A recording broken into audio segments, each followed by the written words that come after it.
Chandu RK news కి స్వాగతం. Bulletin ముందుగా హెడ్లైన్స్ చూద్దాం. అమరావతి మహిళలపై వైసీపీ సీనియర్ నేత సజ్జల వ్యాఖ్యలు హేయమైనవి.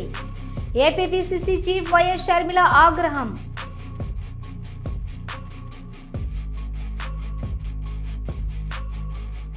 కూటమి ప్రభుత్వంలో మహిళలకు రక్షణ లేదు. మాజీ మంత్రి ఆర్కే రోజా విమర్శలు.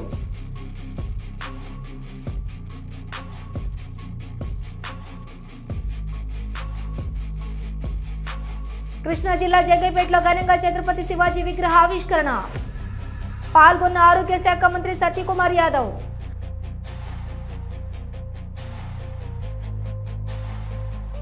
రైతులను మోసం చేస్తున్న సీడ్ కంపెనీలపై చర్యలు తీసుకోవాలి. బీఆర్ఎస్ వర్కింగ్ ప్రెసిడెంట్ కె తారక Ramarao demand.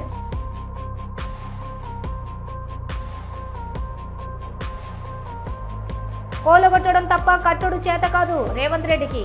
BRS working president KTR ఘాటు విమర్శలు.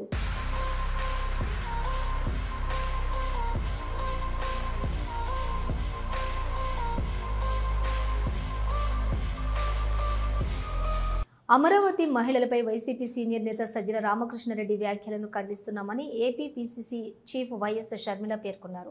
చేసిన తప్పును క్షమాపణ చెప్పడానికి ఇబ్బంది ఏంటి అని ఆమె నిలదీశారు. వైసీపీ నేతలు చేసిన తప్పులే మళ్లీ చేస్తున్నారు.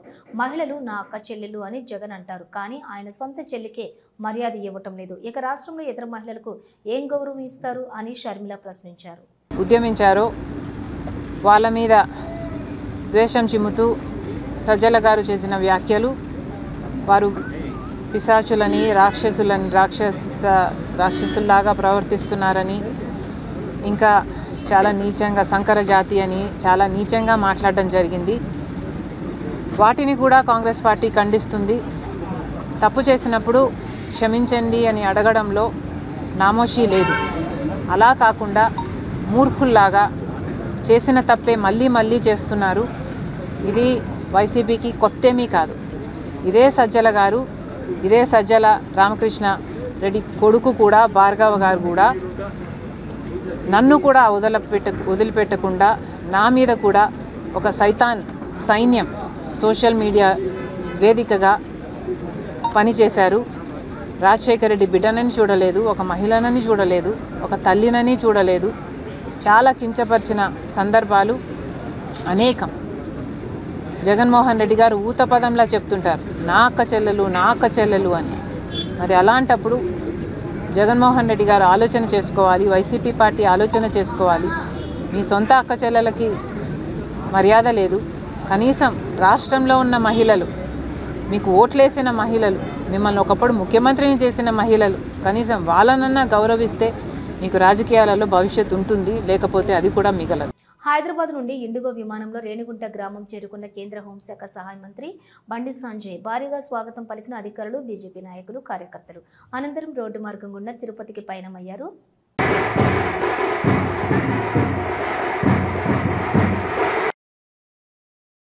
ఏపీలో మహిళలపై జరుగుతున్న అఘాయిత్యాలు, దాడులపై మాజీ మంత్రి ఆర్కే రోజా తీవ్రంగా స్పందించారు. కూటమి ప్రభుత్వంలోని మహిళలకు రక్షణ లేకుండా పోయిందని మండిపడ్డారు. రాష్ట్రంలో ఆడబిడ్డలపై ఇన్ని అరాచకాలు జరుగుతూ ఉంటే హోంమంత్రి వంగలపూడి అనితకు చీమ కుట్టినట్లు కూడా లేదని విమర్శించారు.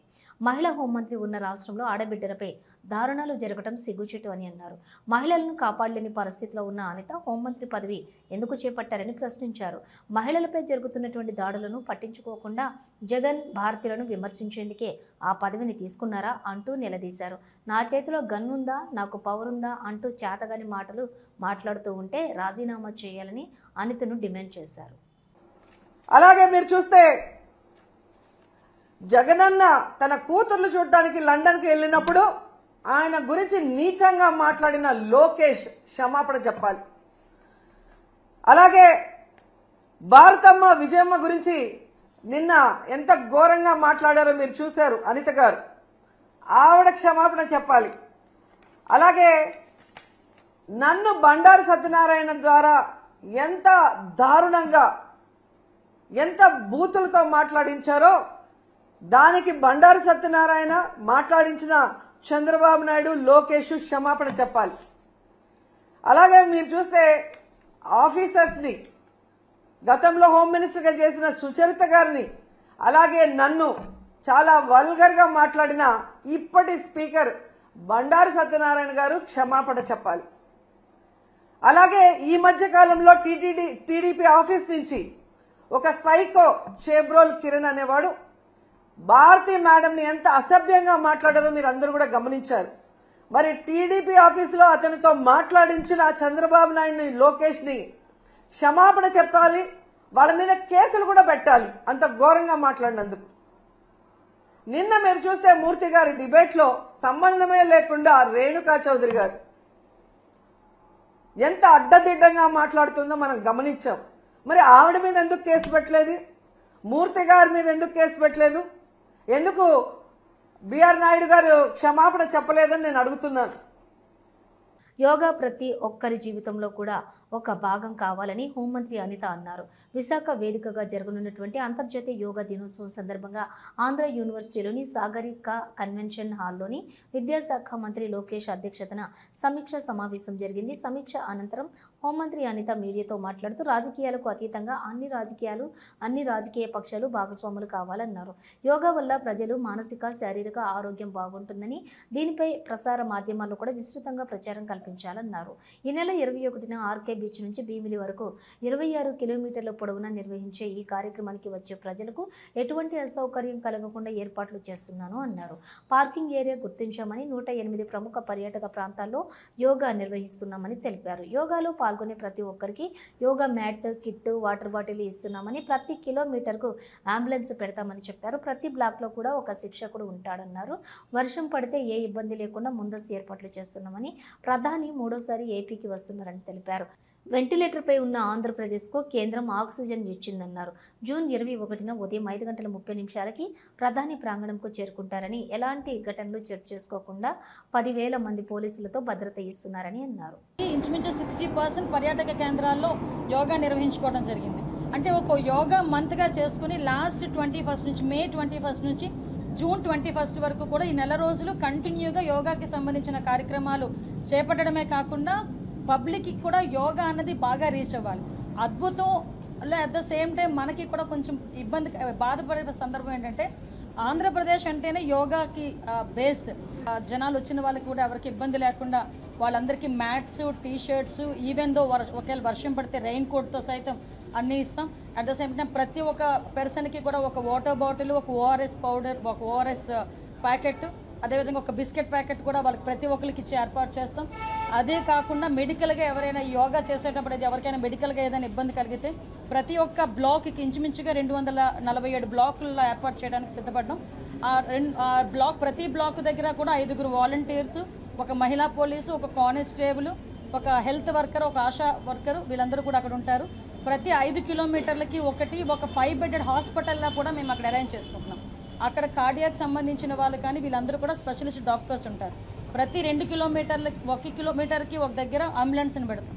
సో ఎక్కడ కూడా స్టాంపెడ్స్ అవ్వకుండా, ఎక్కడా కూడా ఎటువంటి మెడికల్ ఇష్యూస్ జరగకుండా, ఎక్కడ ఎటువంటి అవాంఛనీయ సంఘటనలు జరగకుండా అన్ని డిపార్ట్మెంట్ల వాళ్ళని కూడా కోఆర్డినేట్ చేసుకుంటాం. కృష్ణా జిల్లా జగ్గైపేటలో ఘనంగా ఛత్రపతి శివాజీ విగ్రహ ఆవిష్కరణ ఘనంగా జరిగింది. ఛత్రపతి శివాజీ మహారాజు కాంస్య విగ్రహ ఆవిష్కరణ మహోత్సవంలో ఆరోగ్య శాఖ మంత్రి సత్యకుమార్ యాదవ్ పాల్గొన్నారు. ఈ కార్యక్రమంలో KDCC bank chairman and NTR జిల్లా తెలుగుదేశం పార్టీ అధ్యక్షులు నెట్టం శ్రీ రఘురాం, శాసనసభ్యులు శ్రీరామ్ రాజగోపాల్ తాతయ్య, ఎన్టీఆర్ జిల్లా జనసేన పార్టీ అధ్యక్షులు సామినేని ఉదయభానులు పాల్గొన్నారు.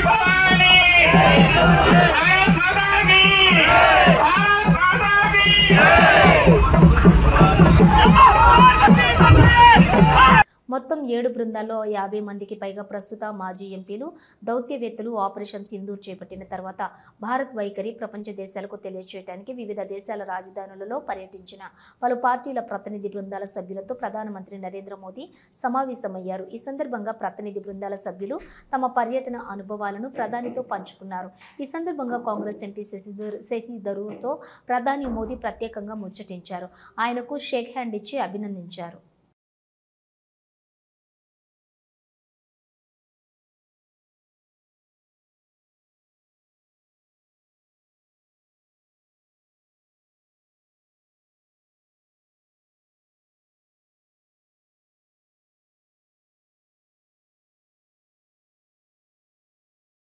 గద్వాల జిల్లాలో రైతులను మోసం చేస్తున్న సీడ్ కంపెనీలపై ప్రభుత్వం చర్యలు తీసుకోవాలని బీఆర్ఎస్ వర్కింగ్ ప్రెసిడెంట్ కె తారక రామారావు డిమాండ్ చేశారు. రైతులు పెట్టిన పెట్టుబడి తిరిగి వచ్చేలా కంపెనీలతో చర్చించి తగిన న్యాయం చేయాలన్నారు. సీడ్ కంపెనీల అక్రమాలతోటి మోసపోయిన గద్వాల జిల్లా రైతులు హైదరాబాద్ నందినగర్లో కేటీఆర్ను కలిసి తమ గోడు చెప్పుకున్నారు.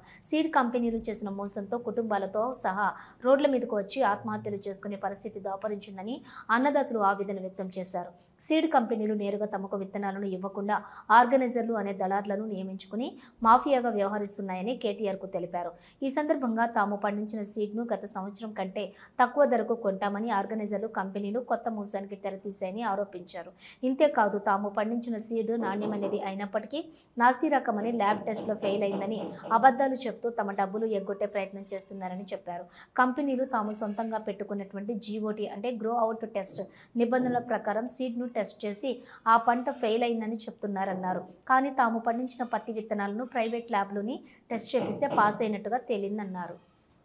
రేవంత్ రెడ్డి కూలగొట్టడానికి వచ్చాడు తప్ప కట్టడానికి కాదు అని రాజకీయ వేధింపులు కక్ష సాధింపులు తప్ప ఈ యొక్క సన్నాసికి ఏం చేత కాదు అన్నారు బీఆర్ఎస్ వర్కింగ్ ప్రెసిడెంట్ కేటీఆర్.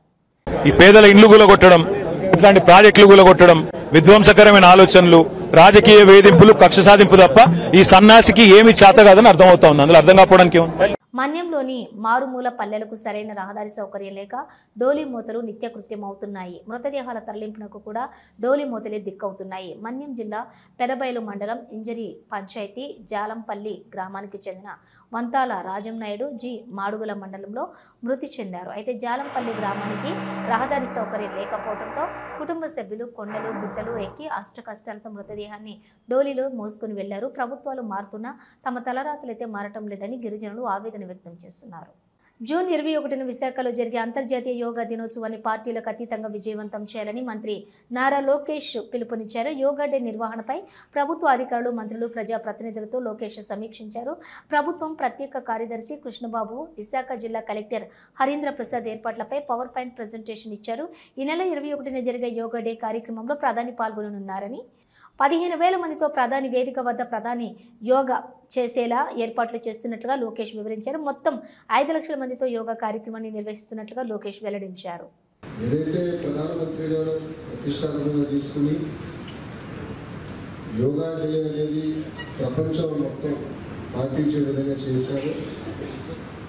మనం ఒక పట్టుదలతో, ఒక క్రమశిక్షణతో, కమిట్మెంట్తో ఈ కార్యక్రమం కలిసికట్టుగా జయప్రదం చేయాల్సిన అవసరం ఉంది. ఇతర పట్టణాలతో పోల్చితే మన టెరెన్ కొంచెం కాంప్లికేటెడ్ టెరెన్. ఒక పక్కన సముద్రం ఉంది, బీచ్ ఉంది, రోడ్ ఉంది. మనం ఎంచుకున్న లొకేషన్ కూడా ఏంటంటే ఎంట్రీ పాయింట్స్, ఎగ్జిట్ పాయింట్స్ కూడా చాలా జాగ్రత్తగా మానిటర్ చేయాల్సిన అవసరం ఉంది. It is a historical event we are all going to deliver. And the coordination, cooperation that the Honorable Prime Minister is extending to our state is the bare minimum that we all should do for him. రక్త సంబంధాల గురించి, అక్క చెల్లెల గురించి మాట్లాడే హక్కు వైసీపీకి లేదని అన్నారు షర్మిలారెడ్డి. రక్త సంబంధం విలువ ఏంటో నాకే తెలుసు. బాలకృష్ణ ఇంటి నుంచి జరిగిన తప్పుడు ప్రచారానికి నేను బాధపడితే నా ఇంటి నుంచి జరిగిన విష ప్రచారానికి నేను ఎంత బాధపడి ఉండాలి? నాకు అక్రమ సంబంధాలు అంటగడితే నేను వైఎస్ఆర్కి పుట్టలేదు అని మీ సైతాన్ సైన్యంతో ప్రచారం చేయించారు అడిగాడు అని రక్త సంబంధానికి విలువ ఇచ్చిన 3,000 కిలోమీటర్లు పాదయాత్ర చేశా అన్నారు షర్మిలారెడ్డి. అన్నను ఎంతో ప్రేమించా, పాప నీ ప్రాణం కావాలి అని అడిగినా వెంటనే ఇచ్చేదాన్ని అన్నారు షర్మిలారెడ్డి. చెందిన రోజా గారు, నేను చంద్రబాబు గారికి మద్దతు ఇస్తున్నాను అన్నట్టుగా మాట్లాడడం జరిగింది. దీన్ని నేను తీవ్రంగా ఖండిస్తున్నాను. రాజశేఖర రెడ్డి బిడ్డకు తెలుగుదేశం పార్టీకి మద్దతు ఇవ్వాల్సిన అవసరం లేదు, రాదు. అసలు మద్దతు ఎవరికి ఇస్తున్నారు? ఇన్ని సంవత్సరాలు మద్దతు జగన్మోహన్ రెడ్డి గారు బీజేపీ పార్టీకి ఇచ్చారు. ఏ బీజేపీ పార్టీనైతే రాజశేఖర రెడ్డి గారు వ్యతిరేకించారో, ఎందుకంటే అది మతతత్వ పార్టీ కాబట్టి, ప్రజాస్వామ్య సిద్ధాంతాలను వ్యతిరేకించే పార్టీ కాబట్టి, రాజశేఖర రెడ్డి గారు ఎంతలా ప్రతి వేదికలో వ్యతిరేకించారో, జగన్మోహన్ రెడ్డి గారు రాజశేఖర రెడ్డి గారి కొడుకు అయినప్పటికీ కూడా రాజశేఖర రెడ్డి గారు వ్యతిరేకించిన బీజేపీ పార్టీకి మద్దతు ఇవ్వడమే కాదు, మోడీకి దత్తపుత్రుడిగా మారారు. గత ప్రభుత్వంలో మహిళా సాధికారతకు మాజీ ముఖ్యమంత్రి జగన్ పెద్దపీట వేశారని మాజీ డిప్యూటీ సీఎం నారాయణస్వామి అన్నారు. చిత్తూరు నియోజకవర్గం కన్వీనర్ విజయానందరెడ్డితోటి కలిసి చిత్తూరు పట్టణంలోని వైఎస్ఆర్ కాంగ్రెస్ పార్టీ కార్యాలయంలో మీడియా సమావేశంలో మాట్లాడారు. మహిళలను ఎక్కడ పూజిస్తారో ఆ ఊరు, ఆ దేశం సుభిక్షంగా ఉంటాయని తెలిపారు.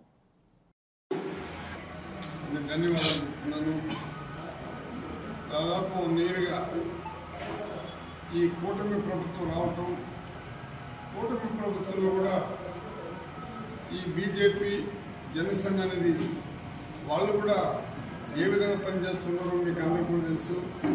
ఈ ఒక్క సంవత్సరంలోనే మహిళల పైన ఎన్ని అత్యాచారాలు జరుగుతున్నది, మరి చిన్న వయసు ఉన్న వాళ్ళపైన ఎంత ఎక్కువగా రేపులు జరుగుతున్నది. ఇంతవరకు ఆంధ్రప్రదేశ్లో ఈ ఒక్క సంవత్సరం జరిగినట్టు మహిళల పైన హత్యలు కానీ, రేపులు కానీ, మానభంగాలు కానీ ఎప్పుడు కూడా చరిత్రలో జరగలేదు. అందుకే ఈరోజు జగన్మోహన్ రెడ్డి గారు పిలుపు ఇవ్వడం, మహిళా లోకం అంతా కూడా ప్రతి జిల్లాల్లో రావడం, వాళ్ళు కూడా చెప్పడం జరిగింది. ఇవి బులెటిన్ విశేషాలు. మరో బులెటిన్తో మళ్ళీ కలుద్దాం. అంతవరకు చూస్తూనే ఉండండి న్యూస్.